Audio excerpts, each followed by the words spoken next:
दोस्तों, देश में आम चुनाव होने को हैं। चुनाव यानी लोकतंत्र का सबसे बड़ा त्योहार, जो किसी आम को खास बनने का मौका देता है। आम को खास बनाने का मौका लोकतंत्र की सबसे बड़ी विडंबना है और इसका कारण है चुनाव का लगातार महंगा होता जाना। आज की तारीख में कोई आम आदमी चुनाव लड़ने के बारे में सोच भी नहीं सकता। कहने को ही सही, हमारे पास ये मौका जरूर होता है, लेकिन ज़रूरी नहीं कि हम हर बार इसका बहुत अच्छे तरीके से इस्तेमाल कर पाएं। ऐसा इसलिए क्योंकि राजनीतिक दल हमें अपने लुभावने प्रचार और चुनावी वादों में उलझाए रखते हैं और इसके लिए बड़े पैमाने पर चंदा लेते हैं।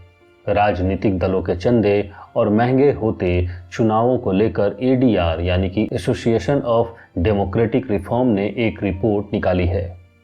एडीआर भारतीय चुनावों की निगरानी करने वाली एक गैर सरकारी संस्था है, जिसका काम हमारी राजनीतिक पार्टियों, उनके प्रत्याशियों और चुने गए जनप्रतिनिधियों का हिसाब रखना है।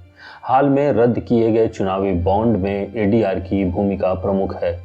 याचिका में कहा गया था कि चुनावी चंदे की प्रक्रिया को सार्वजनिक तौर पर पारदर्शी बने रहने देना चाहिए ताकि लोकतंत्र की मजबूती बने रहे। अब इसी संस्था ने अपनी एक रिपोर्ट और जारी की है। इस रिपोर्ट में राजनीतिक पार्टियों की कमाई और खर्च का उल्लेख है। यह रिपोर्ट बताती है कि कैसे राजनीतिक पार्टियां अपने विस्तार और सत्ता में बने रहने के लिए बड़े पैमाने पर खर्च करती हैं। इस रिपोर्ट के मुताबिक देश के सबसे बड़ी सत्ताधारी दल ने बीते वित्तीय वर्ष में बेहिसाब कमाई की और इसी तरह खर्च भी किया।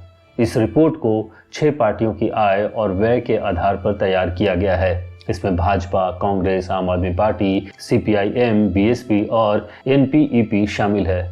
रिपोर्ट कहती है कि कैसे राजनीतिक दल अपनी आमदनी और खर्च का हिसाब किताब बताने से कतराते रहते हैं या कहें कि इसमें बहुत सहज नहीं है। वर्ष 2022-23 के जमा खर्च का हिसाब यानी कि ऑडिट रिपोर्ट देने के लिए सभी राजनीतिक दलों को 31 अक्टूबर 2023 की तारीख दी गई थी, लेकिन एकाध को छोड़कर शायद ही किसी राजनीतिक दल ने अपनी ऑडिट रिपोर्ट समय पर पेश की हो।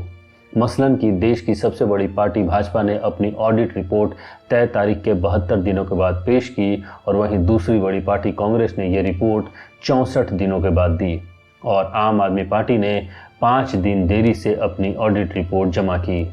इस ऑडिट रिपोर्ट को देखकर अंदाजा लगाना मुश्किल नहीं कि आर्थिक मजबूती कैसे राजनीतिक दलों की महत्वाकांक्षाओं को बल देती है। भारतीय जनता पार्टी ने 2021 और 2022 में 1917 करोड़ रुपए की आय घोषित की थी, लेकिन एक साल में ही इनकी आमदनी करीब 23% बढ़कर 2360.84 करोड़ रुपए हो गई। इसमें से पार्टी ने 1361 करोड़ रुपए खर्च किए। जितना खर्च इस दल ने किया उतनी देश की किसी भी राजनीतिक दल की आमदनी भी नहीं है। देश में सबसे लंबे समय तक शासन करने वाली कांग्रेस पार्टी की कमाई 452 करोड़ रुपए और खर्च 521 करोड़ रुपए रहा। आय में बढ़ोतरी के मामले में भाजपा आगे है, लेकिन एक दूसरा दल भी इससे आगे है। भाजपा की आय में जहां केवल 23% की बढ़ोतरी हुई है, तो वहीं एनपीईपी की कमाई में 1502% की बढ़ोतरी हुई है। पिछले साल इस दल की आमदनी केवल 47 लाख रुपए थी, जो अगले साल बढ़कर 7.5 करोड़ रुपए के आसपास हो गई। वहीं कांग्रेस की आमदनी 16.42% की कमी आई है।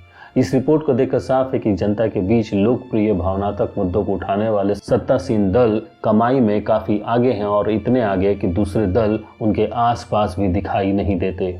लेकिन पिछले दिनों सुप्रीम कोर्ट के फैसले के बाद आई रिपोर्ट में यह भी साफ हुआ है कि कैसे बड़े कॉरपोरेट घराने सत्ताधारी दलों को ज़्यादा से ज़्यादा चंदा देते हैं और दूसरे दल कमाई के अभाव में अपने खर्च भी पूरे नहीं कर पा रहे हैं। ऐसे में लोकतंत्र के सपाट मैदान पर सभी को समान अवसर मिलने की दलील भी बेमानी लगती है। हालांकि इसका जवाब कई दूसरी दलीलों से दिया जा सकता है। तो दोस्तों, आपको क्या लगता है कि चुनाव लड़ने पर केवल राजनीतिक दलों की महत्ता कितनी ज़रूरी है, या फिर आम आदमी की भी भूमिका इसमें होनी चाहिए?